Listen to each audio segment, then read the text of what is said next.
الله فلا مضل له ومن يضلله فلن تجد له وليا مرشدا أشهد أن لا إله إلا الله وحده لا شريك له وأشهد أن محمدا عبده ورسوله لا نبي بعده.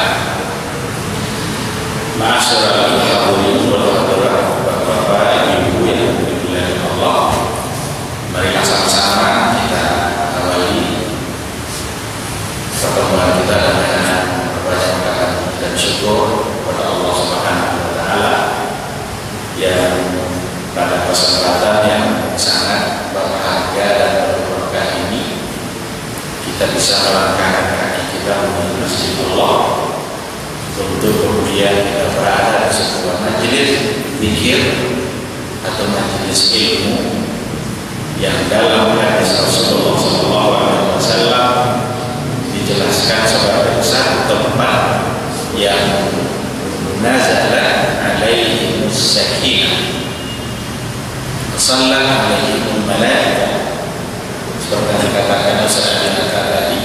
Itu adalah hadis dan hadisnya adalah hadis yang sahih.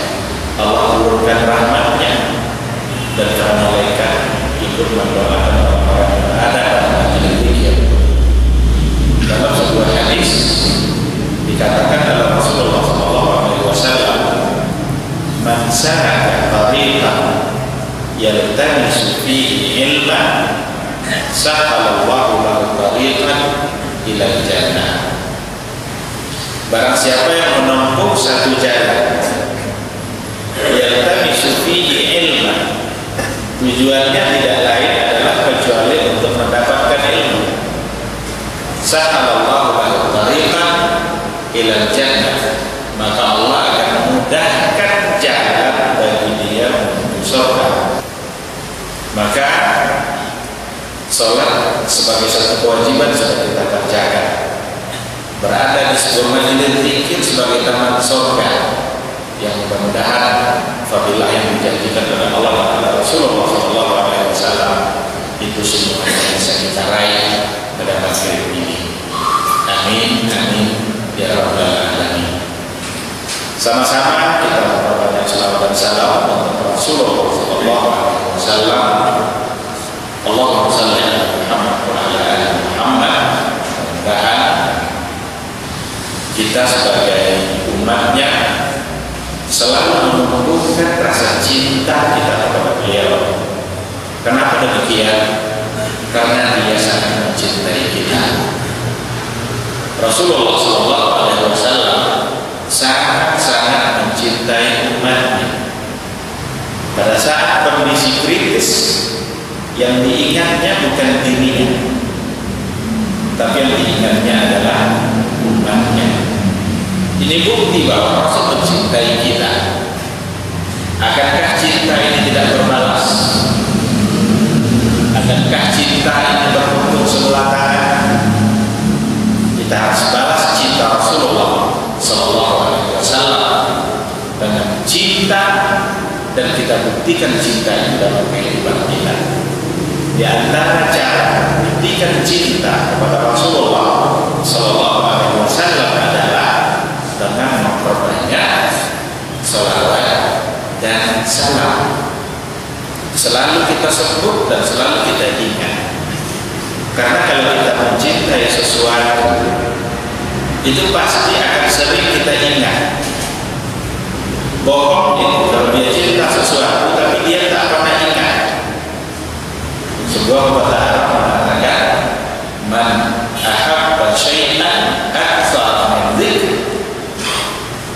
Man ahabba syai'an, siapa yang mencintai sesuatu, aktsara min dzikrihi, dia pasti akan sering selalu menyebut-nyebut dan mengingat yang dicintainya. Maka kalau seandainya kita mengaku cinta Rasul, tapi kita tak pernah merindukan dia, kita ngaku-ngaku cinta Allah, tapi kita tak pernah merindukan Allah, maka cinta kita itu kosong. Maka kita cintai Rasulullah SAW dengan memperbanyak salawat dan salam itu, dan setiap kali salawat yang terucap oleh kita untuk Rasulullah SAW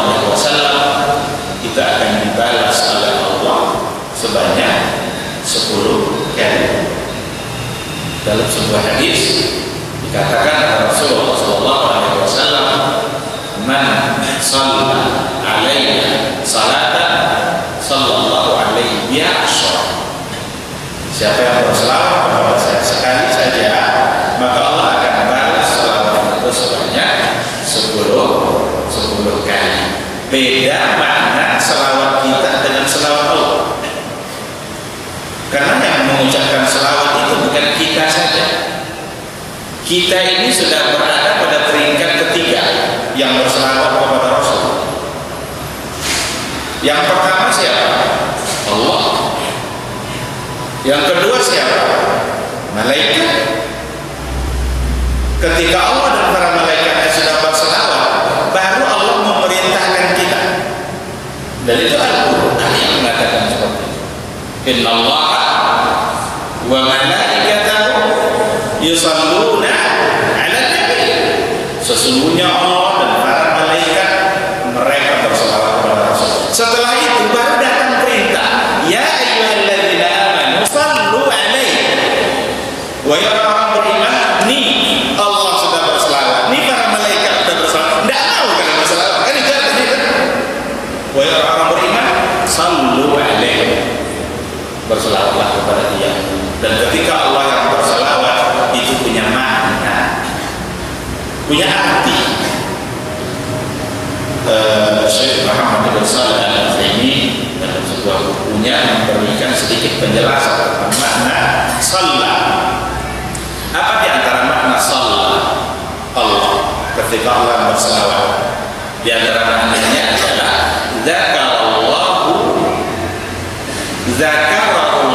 fil mala'il a'la. Itu di antara makna. Allah sebut dan Allah banggakan dia di atas arasnya. Apa bisa Allah sebut-sebut kita? Bisa. Allah bisa titip salam kepada hambanya. Dan di antara yang paling berbahagia yang sedang mendapatkan salamnya Allah adalah Ubay bin Ka'ab. Ada salah seorang sahabat namanya Ubay bin Ka'ab. Ketika Rasul bertemu dengan Ubay, apa kata Rasul? Ya Ubay, Allahu yusallimu alaihi. Jadi kata Rasul kepada Ubay, ya Ubay, Allahu yusallimu alaihi. Allah titip salam kepada Ubay. Allah titip salam. Lalu kata Ubay, adzakarani Allah bismi ana fil mala'il a'la. Apakah Allah sebut langsung nama saya di atas arasnya? Kata Rasul, iya. Dan dia titip salam. Ubay adalah orang yang berbahagia. Menangis Ubay karena bahagianya, karena yang titip salam adalah Allah Subhanahu wa ta'ala. Kita kalau jamak saja yang titip salam, kita jamak. Berapa bangganya kita? Kalau bupati lebih bangga, kalau gubernur lebih bangga. Semakin tinggi jabatan seseorang titip salam ke kita, semakin kita merasa bangga, berbahagia. Tapi titip salam adalah Allah. Dan di antara makna sallallahu itu adalah dzakarallahu fil mala'il a'la. Maka perbanyakanlah selawat kepada Rasulullah sallallahu alaihi wasallam. Mudah-mudahan selawat dari Allah itu selalu kita dapatkan sebagai balasan, dan mudah-mudahan selawat yang kita ucapkan itu bisa menjadi bukti nyata cinta kita kepada Rasulullah sallallahu alaihi wasallam. Mudah-mudahan kita mendapatkan syafaatnya di yaumul mahsyar, yauma la yanfa'u malun wala banun illa man atallaha biqalbin salim. Pada suatu hari yang tidak bisa kita andalkan apa-apa, jabatan yang tinggi tidak ada artinya, kebun sawit yang begitu luas yang kita tinggalkan tak berharga bagi kita, jumlah keluarga yang banyak tak bisa membantu kita, dan yang kita harapkan, kita andalkan pada saat itu adalah amal saleh, kebaikan-kebaikan yang sudah kita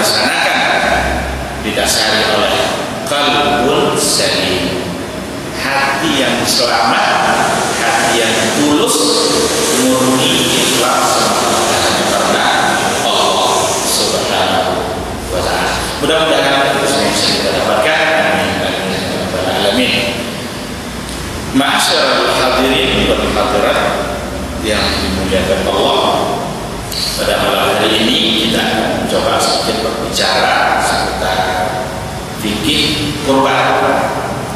Ini menjadi penting untuk kita bicarakan karena sekarang kita berada pada bulan ini. Sebentar lagi kita akan melaksanakan satu ibadah yang namanya ibadah kurban yang akan mengiringi Idul Adha. Karena di dalam Islam ini selalu menggabung antara hablum minallah dan hablum minan nas. Setelah Ramadan ada Idul Fitri, lalu diikutkan salat itu sebelumnya dengan zakat fitrah, memberi orang. Pada Idul Adha kita tidak ada zakat fitrah, tapi ada kurban. Maknanya sama. Hablum minallah wa hablum minan nas. Duribat alaihimul al-dhillat wal maskan. Kita ini akan selalu ditimpa oleh kehinaan, kemiskinan, kesedihan, ketidakbaikan. Tapi ada caranya agar kita keluar dari kehinaan itu. Illa bihablin minallahi wa hablin minan nas. Kecuali dengan selalu menjaga hubungan dengan Allah dan hubungan dengan manusia.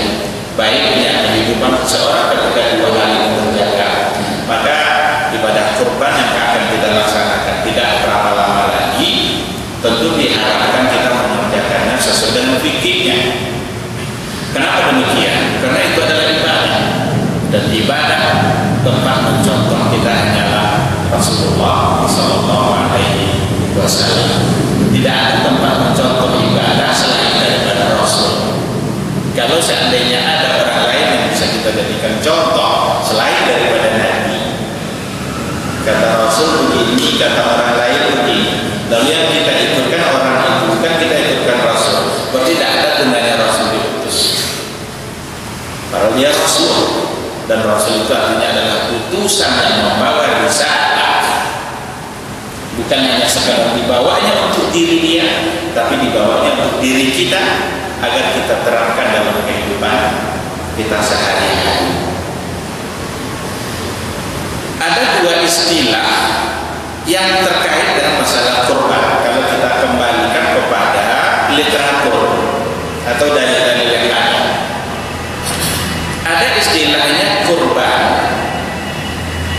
ada istilahnya udhiyah.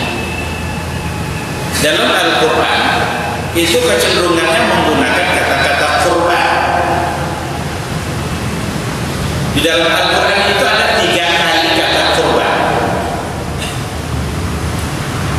Sedangkan hadis Nabi kecenderungannya menggunakan kata-kata udhiyah. Wa tlu alaihim naba'a bunai Adam bil haqqi idh qarraba qurbanan fatuqbila min ahadihima wa lam taqabbal min al-akhar. Ketika Allah menceritakan kisah Qabil dan Habil, anaknya Adam, yang mengorbankan masing-masing, menyumbangkan korbannya, tapi satu diterima oleh Allah, satu tidak diterima oleh Allah Subhanahu wa taala. Salat kita dulu, kita baru masuk ke definisi. Baik, kita akan salat dulu, nanti insyaallah akan kita lanjutkan.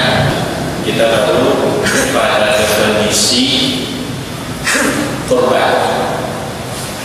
Tadi saya katakan bahwa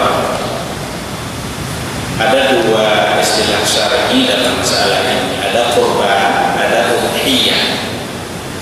Kalau dalam buku fikih malah menggunakan kata-kata udhiyah, al-adhahi, kita al-udhiyah. Itu kalau dalam babnya dalam buku fikih.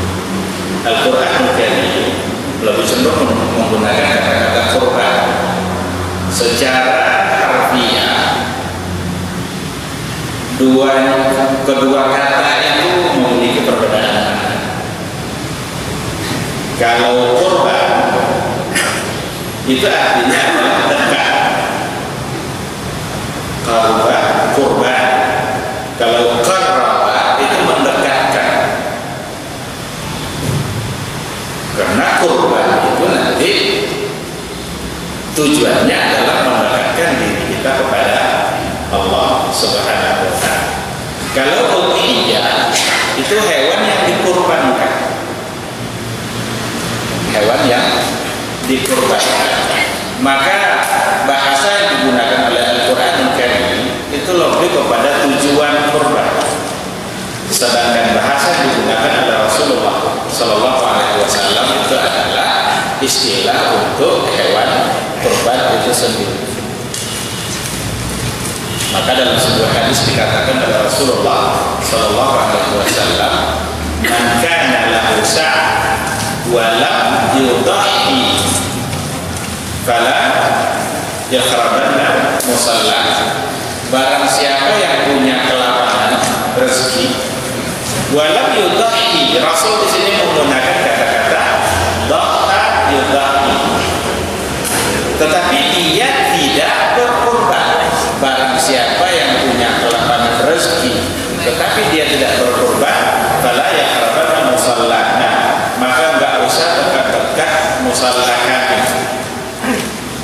Ini bahasa Nabi ini.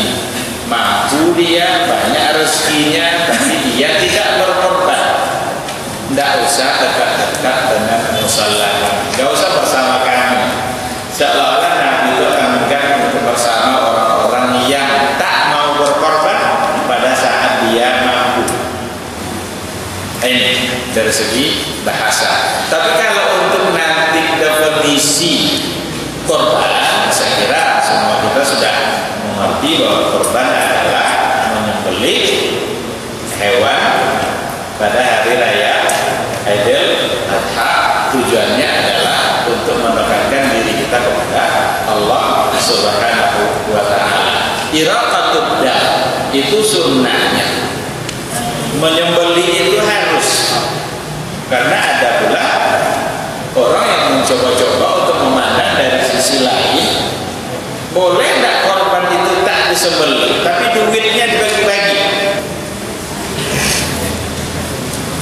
Karena korban itu adalah menyembelih, menumpahkan darah, mengalirkan darah, maka tidak ada cerita membagi-bagi uang. Jadi dikumpulkan duitnya, dibagi-bagi uang ke fakir miskin atas nama korban, maka itu belum bisa, tidak bisa. Karena yang namanya korban sunnahnya adalah mengalirkan darah. Mengalirkan darah atas nama Allah itu yang ibadah. Menumpahkan darah, menyembelih atas nama Allah itu yang ibadah. Oleh karena itulah menyembelih itu tidak boleh kalau bukan atas nama Allah. Menyembelih hewan kalau bukan karena atau atas nama Allah, maka kita jatuh kepada kesyirikan. Apa ada? Ada orang menyembelih hewan korban tapi tujuannya adalah untuk sesajian. Tujuannya adalah untuk dipersembahkan kepada roh apa gitu, mbak apa gitu. Berarti itu salah. Maka menumpahkan darah, menyembelih hewan atas nama Allah, dan tujuannya jelas adalah untuk mendekatkan diri kita kepada Allah Subhanahu wa ta'ala. Sejarah korban ini sudah lama, bahkan sama lamanya dengan sejarah manusia itu sendiri. Karena kalau kita urut dari segi sejarahnya, historisnya, korban itu sudah mulai ada pada masa Nabi Adam alaihissalam.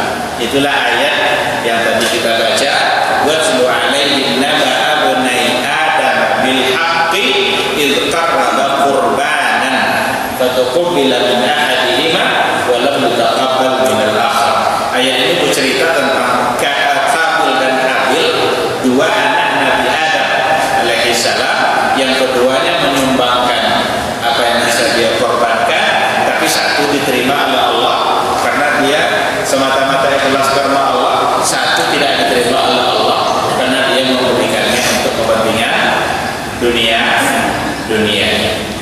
Pada masa Nabi Ibrahim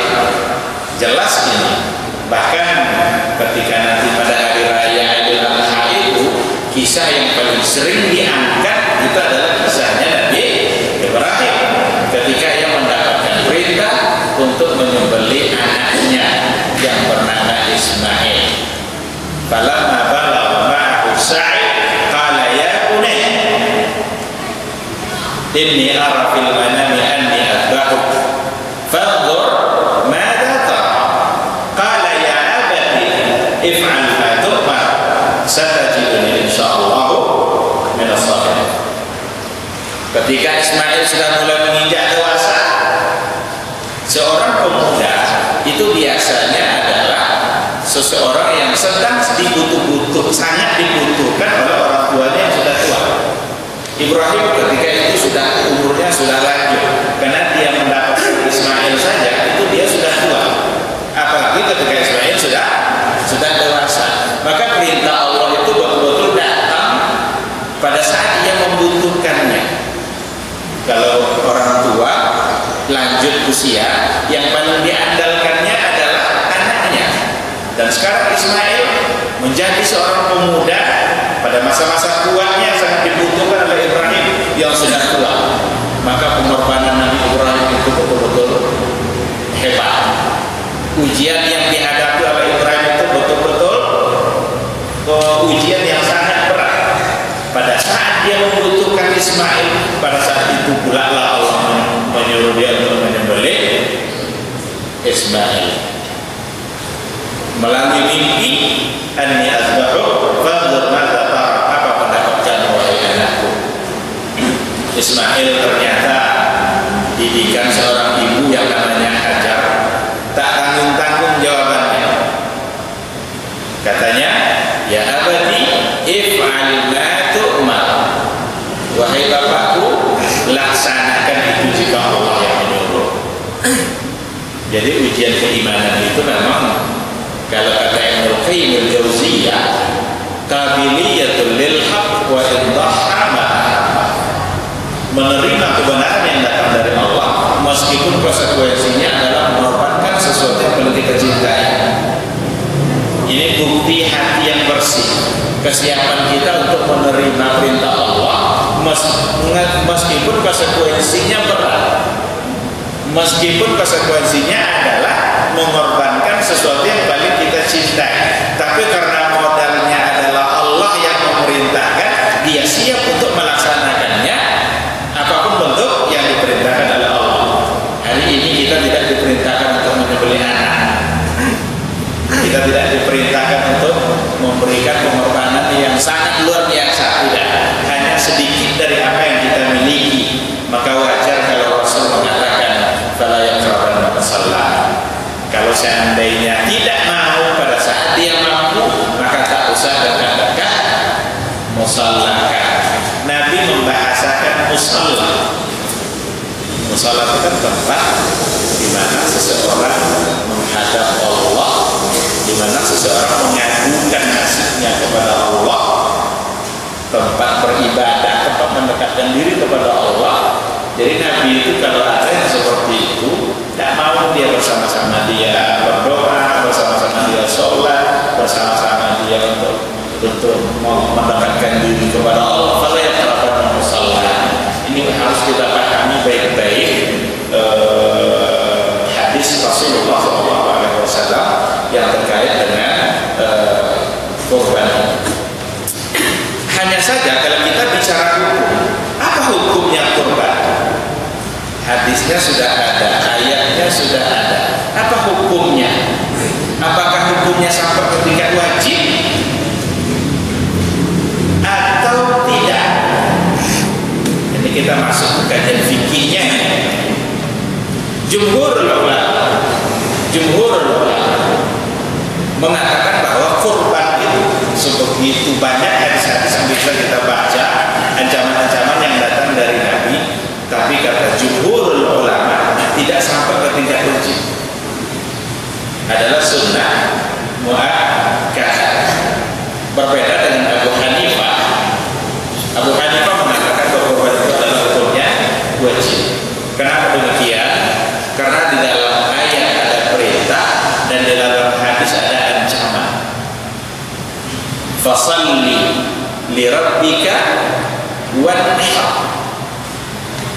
maka salatlah dan berkorbanlah. Wanhar itu kan fi'il amar. Fi'il amar itu adalah perintah. Dalam kaidah usul fikih dikatakan al-aslu fil amri lil wujub. Pada dasarnya perintah itu adalah wajib, kecuali nanti ketika ada dalil lain yang memalingkannya kepada hukum selain wajib. Ditambah kata Abu Hanifah ancaman-ancaman yang ada pada hadis.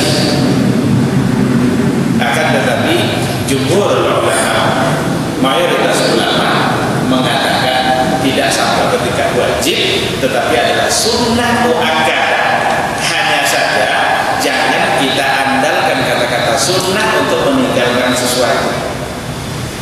Kesalahan orang sebahagian dari ini meninggalkan sesuatu karena hukumnya sunnah atau sunnah.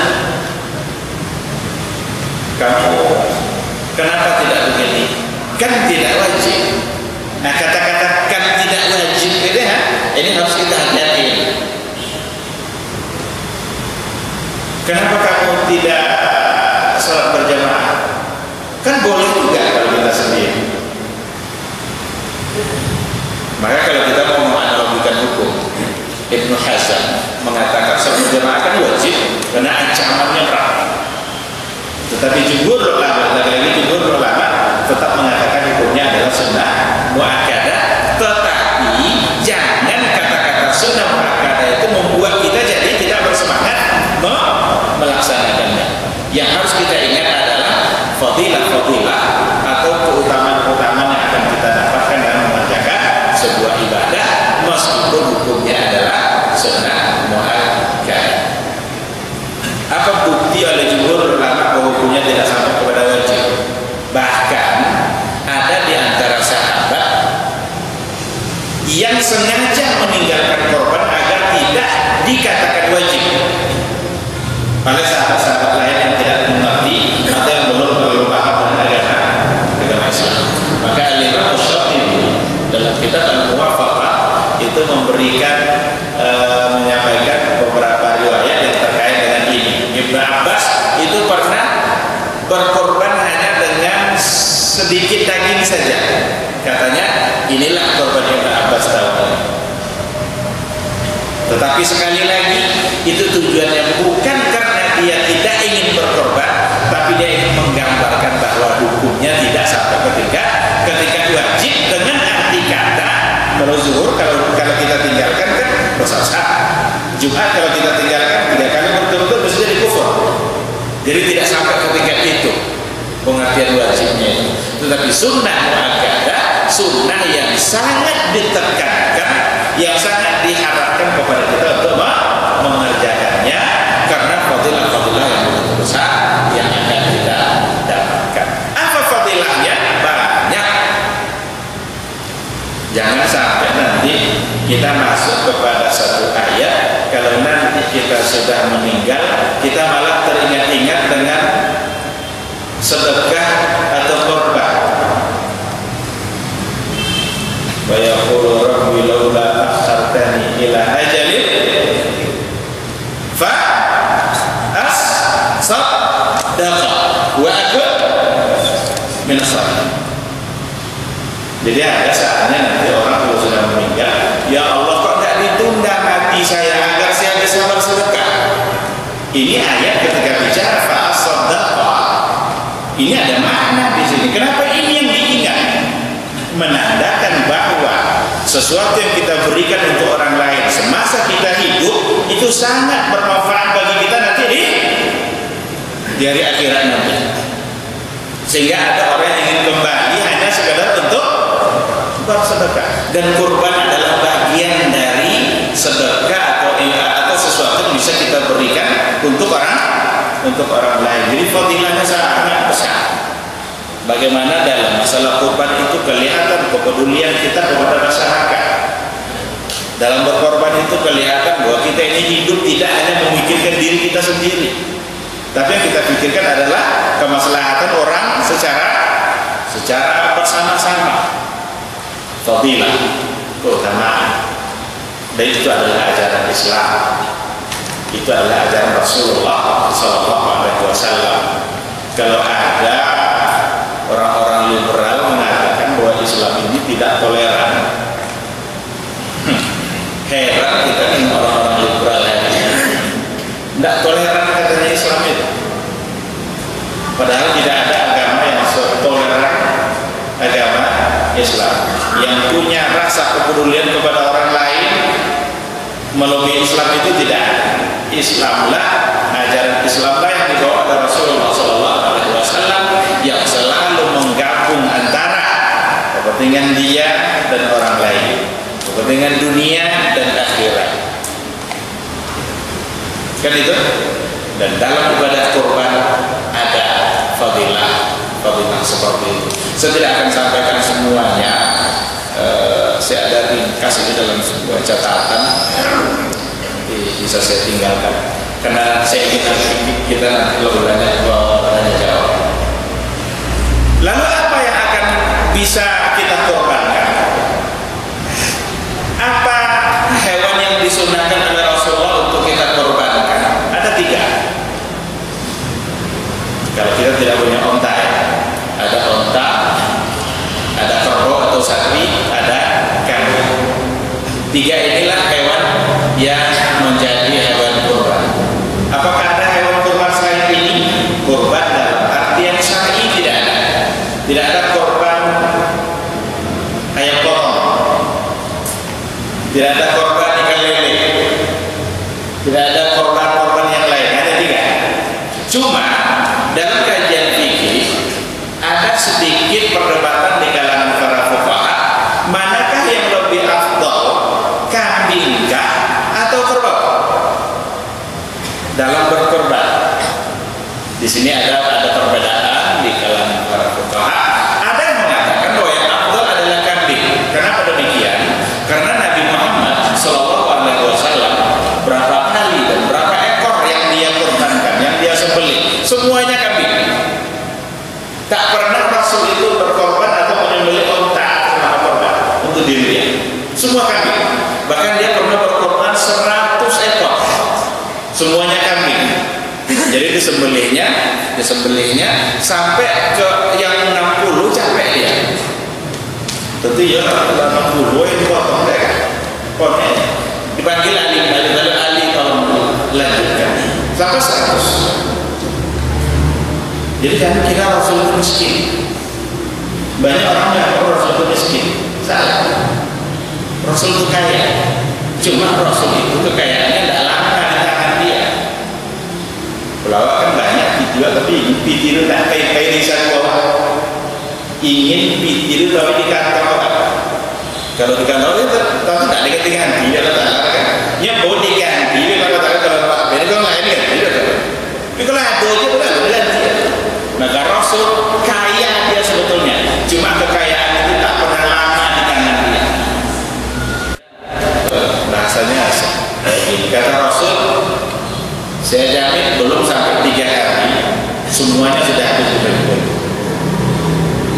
Jadi kalau dia punya harta emas sebesar bukit Uhud, tidak akan sampai 3 hari di tangannya, maka emas sebesar bukit itu sudah habis dibagi-bagi. Ada orang miskin datang menemui Nabi, diketok pintu. Ya Rasulullah, ternyata dia adalah pengemis, minta-minta. Rasul itu pantangnya kalau dia minta-minta, lalu dia tidak memberi, walaupun sedikit. Ternyata si miskin yang datang itu meminta sesuatu. Kata Rasul, coba kamu tengok berapa ekor kambing di sebelah bukit sana. Segini ya Rasul, semua untuk kamu. Miskin, orang seperti itu. Tidak kan? Cuma karena dia cepat memberi, maka cepat diganti Allah. Maka jangan pernah menganggap Rasul itu seorang miskin. Dia kaya, cuma kekayaan itu tidak diletakkan di hatinya, kekayaan itu diletakkan di tangannya. Kalau kekayaan itu kita letakkan di tangan, gampang kita taruh di mana-mana. Tapi kalau kekayaan itu kita masukkan ke dalam hati, susah keluarnya. Ada yang dilakukan oleh Nabi adalah kekayaan itu ada di tangannya, sehingga ia gampang menaruh sebagian untuk janda, sebagian untuk yang fakir miskin, sebagian yang untuk meminta-minta. Wa fi amwalihim haqqun lis-sa'ili wal mahrum. Dan di dalam harta kekayaan kalian ada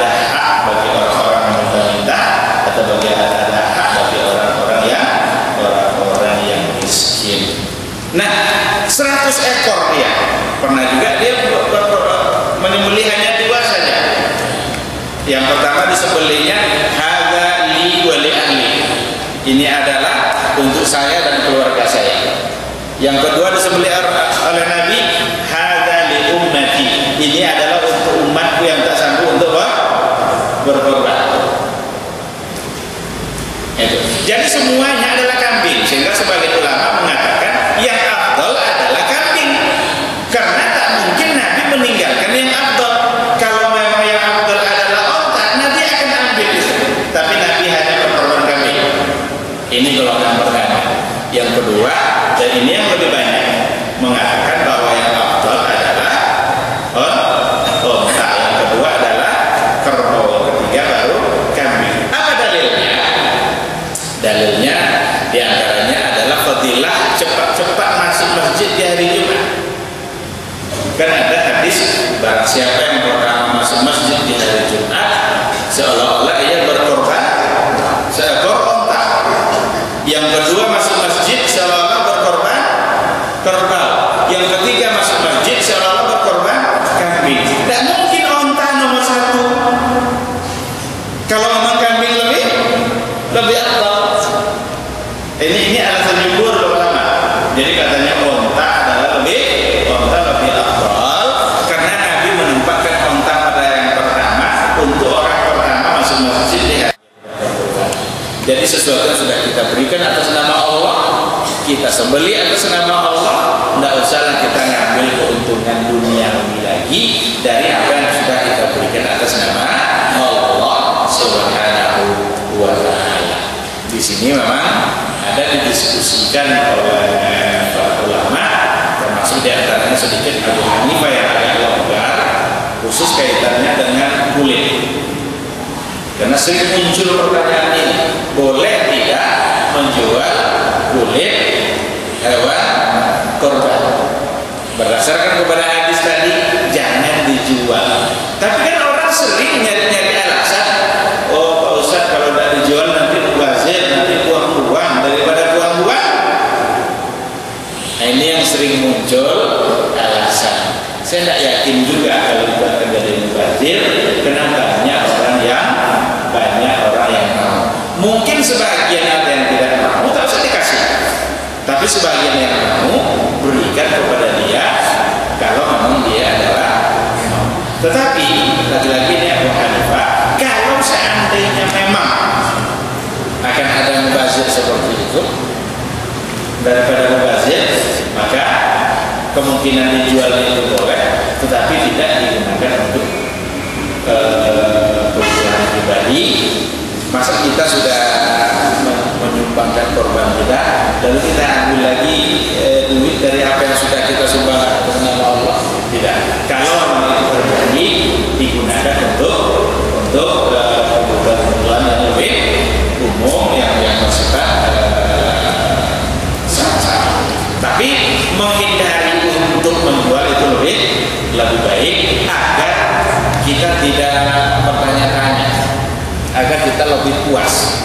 Karena nanti sering kita cari-cari alasan, tiba-tiba nanti jangan-jangan kita salah, jangan-jangan kita hanya pura-pura mencari-cari alasan saja, padahal itu tidak pada tempatnya. Nah, begitu. Yang berikutnya, tidak boleh mengambil upah tukang jagal kalau diambil dari hewan kurban itu sendiri. Ini berdasarkan kepada hadis yang datang dari Ali bin Abi Thalib. Rasulullah SAW memerintahkan Ali untuk mengurus kurbannya dan membagi-bagikan kulit dan dagingnya, dan memerintahkan kepadaku, kata Ali. Ini Ali berkata, Rasul memerintahkan kepadaku untuk tidak memberi tukang jagal sedikit pun dari kurban ini. Hadis riwayat Imam Bukhari. Lalu Ali berkata, hanya saja ini solusinya. Dan Ali berkata, kami memberi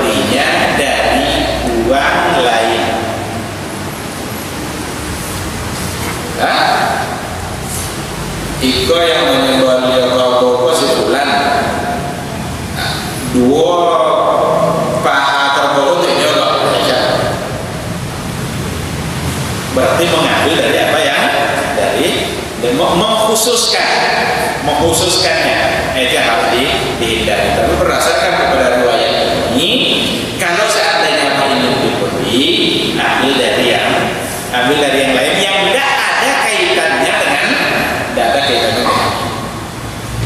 ini. Barangkali masa kita menyembelih itu kita minta diupah. Sederhana saja sebetulnya logikanya. Pada hari raya Idul Adha diharapkan semua kita ikut berkurban.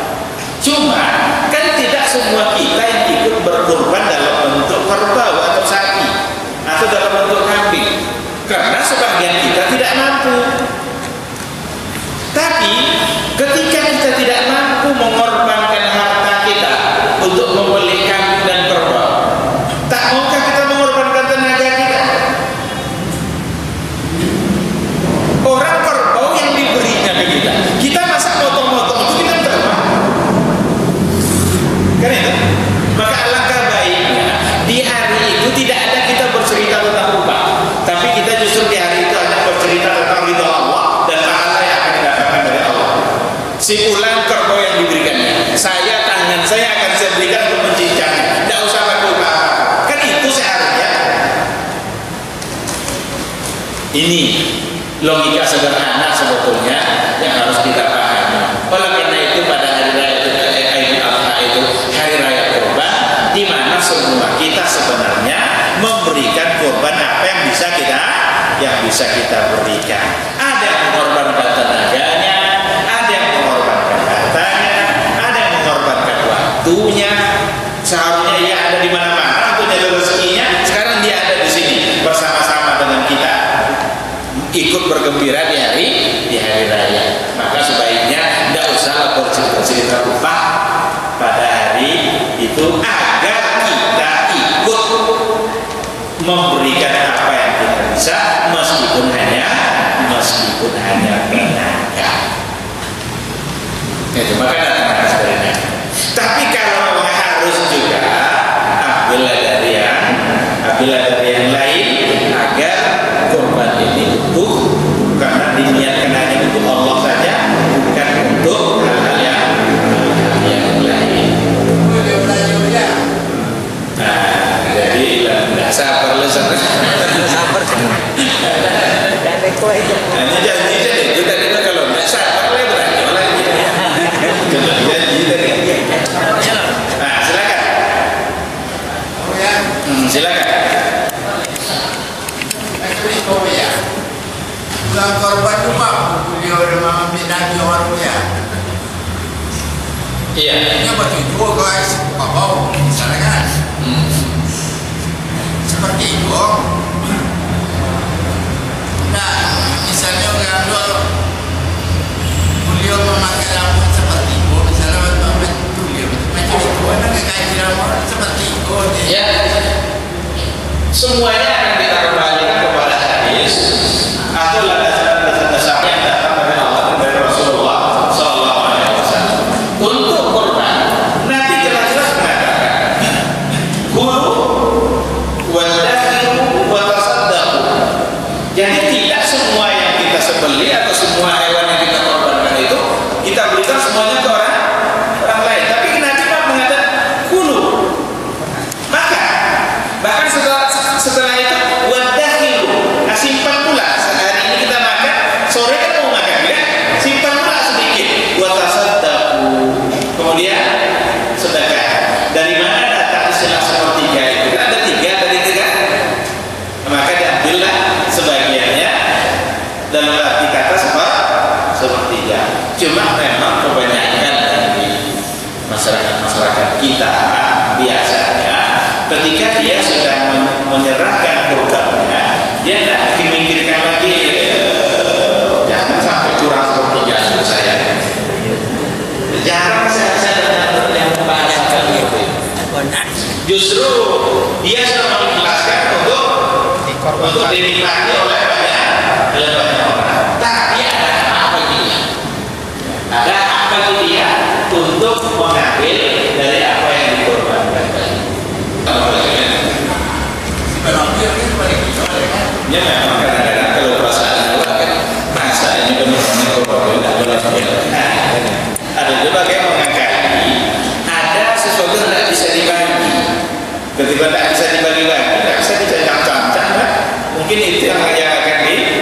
ditujukan ke dia.